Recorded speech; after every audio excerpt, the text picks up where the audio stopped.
Hello, my name is Derek, and I'm going to talk about our coping mechanisms.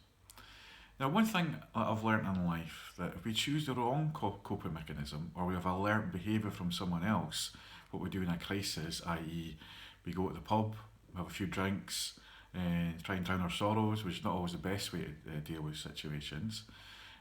Or in some cases, some people take drugs and go down a very different path.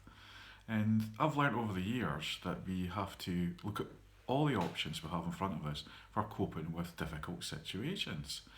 And they're not all easy, and we have to try it, and it's a bit of trial and error sometimes to find out the best one for us. I mean, sometimes just having a cup of tea and just relaxing is the best way to sort of get your thoughts back and think, just get over the shock of what's just happened and think about a positive way forward. Now, sometimes we choose the negative ones, and that's what I want to talk about. And sometimes we've got to look at why do we choose negative coping mechanisms, like the ones where, like I've had being an ex-chef, is sometimes when I'm sad, I go and cook because I love cooking, and I cook and I eat too much and I put on weight, which doesn't help my health, especially now I'm diabetic. So think of other things to do, like I did in the past. I got involved with a football club and I took over the catering, voluntary, and actually enjoyed cooking for others and making food and having different ideas for others. And it was part of the healing process as well for me, getting over a difficult time in my life.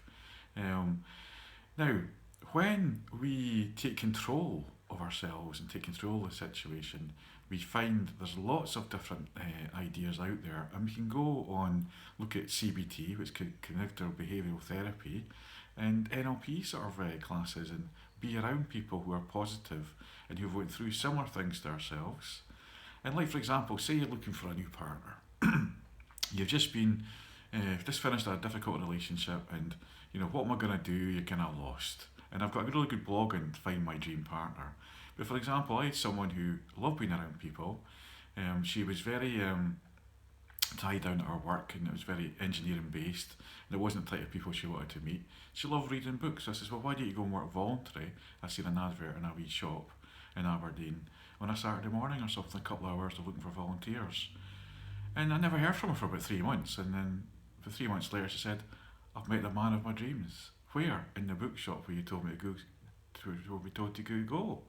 And that is an example of a different type of coping mechanism.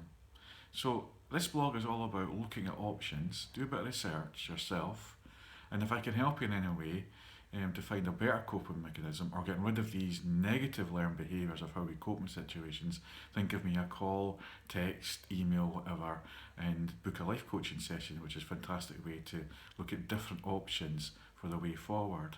So thank you for listening, and enjoy that cup of tea, and think of all these positive coping mechanisms that you can have in your toolkit or bag if you have a difficult situation coming up. And best of all, enjoying life, because life is like the tea. It's not the cup we have it in, and it's not the tea that we make. It's the tea we enjoy, and tea is like life. Let's enjoy life.